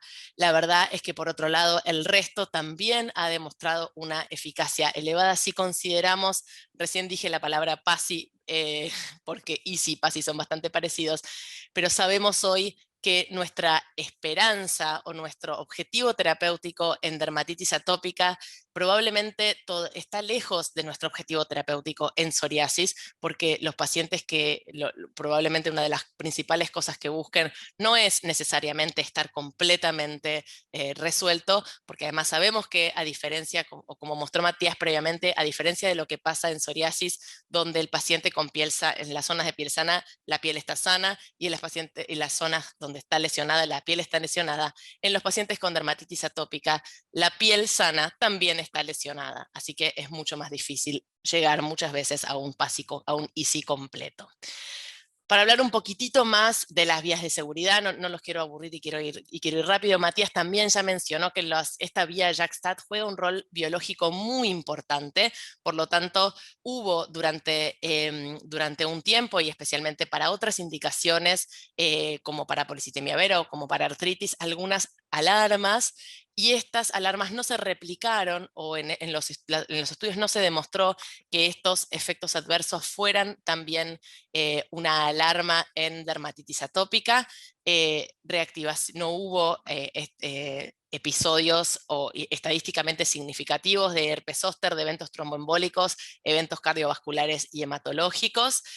Probablemente, como les mencioné previamente, porque los pacientes con dermatitis atópica tienden a ser más jóvenes y sanos, y en los trials no se reportaron muertes, TBP, ni TEP, ni infecciones graves. Y en dermatitis atópica como grupo se reportaron, eso sí, incidencia, como les mencioné previamente, mayor incidencia de cefaleas, de náuseas, de nasofaringitis y aumento de la CPK sin relevancia clínica. Alarmas específicas de cada uno: Bari, alarma para infecciones herpéticas; Abrocitinib para náuseas y cefaleas; y Upadacitinib para la reacción acneiforme. Muchas de estas fueron, como les contaba, también relacionadas con el reporte, porque eran de special interest, y en el estudio específicamente en los estudios uno específicamente tenía que ir a buscar o a consultar o a evaluar estos efectos, y a veces hay cierto sesgo de reporte o también de subreporte cuando uno específicamente no tiene que ir a buscarlos, pero como los efectos adversos de clase, el riesgo de linfoma, de trombosis y de infecciones no fueron frecuentes en los estudios de dermatitis atópica. Los conceptos claves son pequeñas moléculas orales, se toman una vez por día, tienen una acción intracelular, tienen un rápido inicio de acción, especialmente mejorando el prurito, son moderadamente específicos, ya que inhiben múltiples citoquinas, favoreciendo en este caso la eficacia, pero sí requieren control de laboratorio previo e intratratamiento. Muchísimas gracias. Bueno, Paula, muchísimas gracias por toda la evidencia científica. La verdad que es increíble lo rápido que está cambiando el panorama terapéutico, ¿no? Hace un par de años no teníamos nada y hoy tenemos un montón de drogas nuevas, biológicos, anticuerpos monoclonales, los inhibidores JAK. Realmente creo que hay que darles tiempo, ir buscando la clave para cada paciente y capaz que la forma para tratarlos también, ¿no? Es una enfermedad que, como decías vos, se te escapó psoriasis, pero Varias nosotros veces, ¿no? siempre tratamos de relacionarla y está perfecto, son dos enfermedades inflamatorias, pero tienen sus diferencias, esta cursa por brotes, probablemente la forma en que podamos usar estas drogas sea distinta que la que usamos en psoriasis. Exactamente, y me parece que algo importante es pensar a los, digamos, en la medicina del futuro como este traje hecho a medida, ¿no? Como esto tailor-made, y que para cada paciente, digamos, que necesitamos cada vez más drogas y que necesitamos cada vez drogas con mejor perfil de eficacia y mejor perfil de seguridad para poder elegir cuál va a ser el más adecuado para cada paciente y para cada momento, porque, no sé, algo que no mencioné, por ejemplo, los inhibidores JAK no están indicados para una mujer embarazada, por ejemplo, pero sí cuando no está embarazada, lo puede utilizar en otro momento, o al revés, no sé, probablemente vaya a haber un tratamiento para cada paciente, para cada situación. Eso me parece que es el futuro. Exactamente. Bueno, les agradecemos muchísimo a todos ustedes que hayan compartido este simposio con nosotros, a la gente del Laboratorio AVI por invitarnos. Paula, muchísimas gracias, como siempre, mucha claridad en todos los datos. Y bueno, nos despedimos. Gracias, Matías, por invitarme.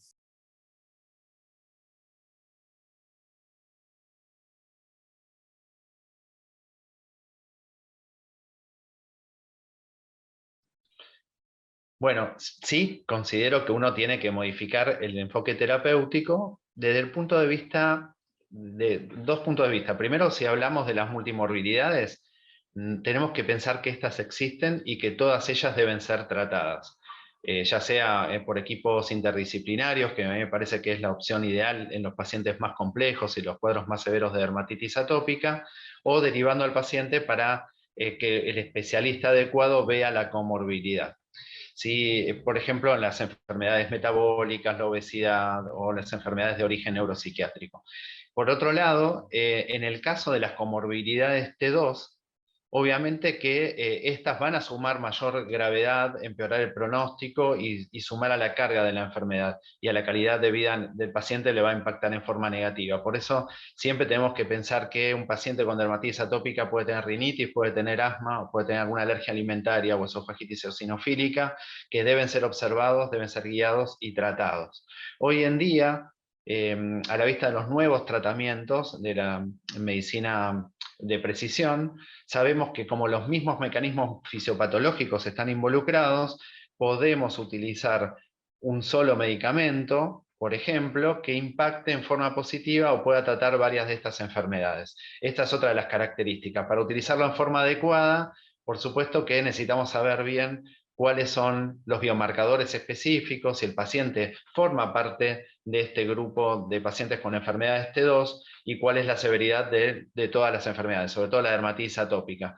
Pero podríamos con un solo fármaco modificar, por ejemplo, a través de un biológico antirreceptor de interleuquina 4 y 13, podríamos tratar de esta manera a varias de estas enfermedades, hecho que podría tener un efecto muy positivo, siempre y cuando lo utilicemos en los pacientes con los cuadros más severos.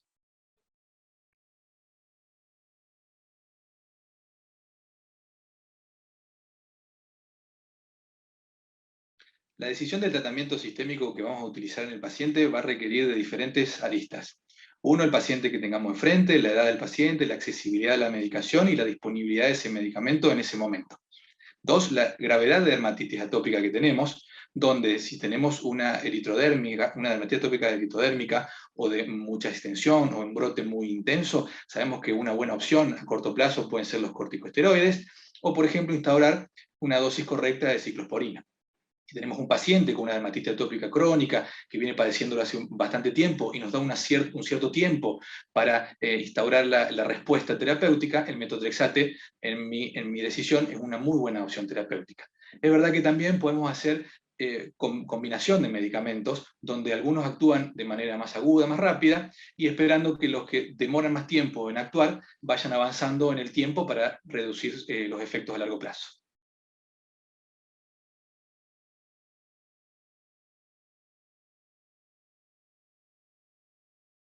No, la verdad que no. Cuando empecé a trabajar con la dermatitis atópica en Italia hace más de 25 años, en realidad no, y era muy difícil a veces la gestión en el largo plazo de estos pacientes, y era que muchas veces empezábamos el tratamiento y bueno, la desilusión de que no fuera completo o tener que suspenderlo después de una determinada cantidad de tiempo.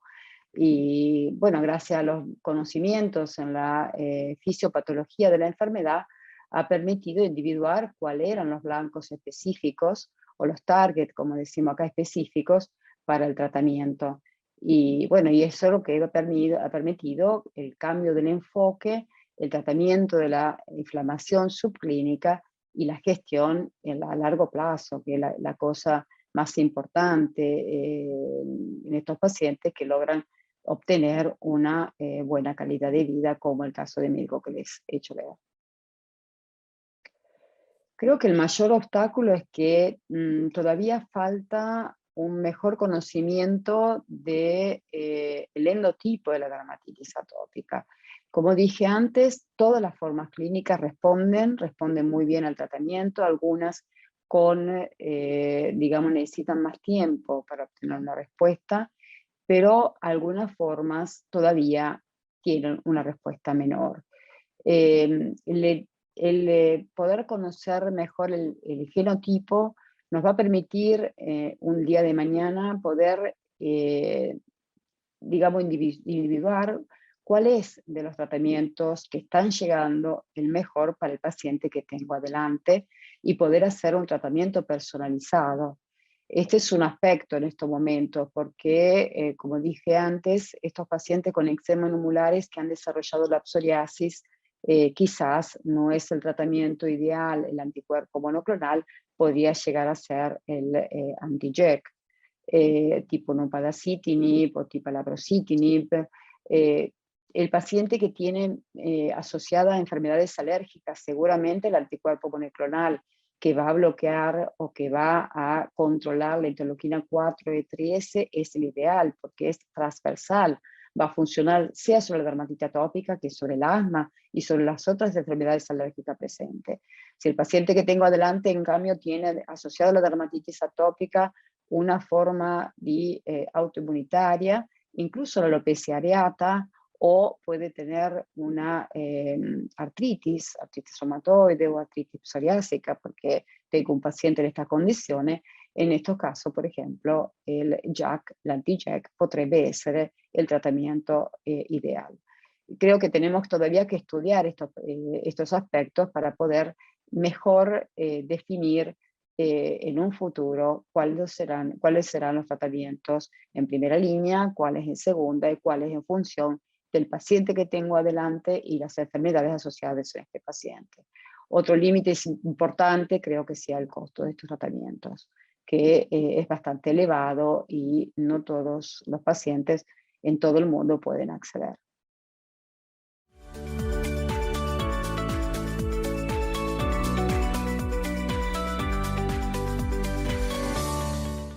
Bueno, hemos llegado al fin de estas primeras jornadas de entrenamiento digital en dermatitis atópica. Realmente creo que han sido muy interesantes, los aportes han sido magníficos, las exposiciones también. Agradecemos la participación de la industria en esta segunda jornada, especialmente del Laboratorio AVI, y también queremos agradecer a todos los laboratorios y las empresas farmacéuticas que nos acompañan a lo largo del año para que podamos transmitirles a ustedes estas innovaciones en forma permanente. La próxima actividad de EPSOR será en el mes de noviembre, que será el lanzamiento de GEM EPSOR. ¿De qué se trata? De un programa especialmente dedicado a la capacitación y formación de jóvenes especialistas. sabemos la trascendencia que esto tiene para todos. Finalmente, los invitamos a la siguiente jornada de entrenamiento digital en dermatitis atópica en octubre del año 2022. Muchas gracias. Y llegamos al final de las jornadas EPSOR-EDA, intensas, muy educativas, llenas de contenido, muy participativas. Pensemos que estas son actividades a medida que surgen de la comunidad, pensadas para la comunidad de EPSOR, que tiene como ese espíritu de involucrarse y crecer. ¿Cómo involucrarse y crecer cada vez más? A través de nuestro email, de comunicarse por nuestro email, que es comunidad@epsor.org, o nuestras redes sociales, @epsor_org, y de esa manera interactuar, proponer actividades, proponer nuevos intercambios que van a ser muy bien recibidos desde la comunidad de EPSOR, desde nuestra fundación. Queremos agradecer a todos los que han participado, a los conferencistas que han estado magníficos, a la industria farmacéutica, al Consejo Médico Asesor, especialmente a la doctora Carla Castro, que coordinó magníficamente estas jornadas. Y queremos invitarlos especialmente para la próxima sesión de la comunidad de EPSOR, el próximo 17 de noviembre. Muchas gracias por haber estado. Para finalizar, no me queda más que nuevamente agradecer a todos ustedes por haber estado aquí con nosotros, a nuestros panelistas por haber dado estas excelentes exposiciones. Esperamos haber iniciado un camino que nos lleve a un mejor conocimiento día a día de esta patología para poder acompañar a nuestros pacientes a través de su enfermedad y lograr el control de la misma. Muchísimas gracias a todos, muchísimas gracias a mis compañeros de EPSOR. Los esperamos nuevamente en nuestras siguientes actividades. Acompaña esta sesión especial del programa de formación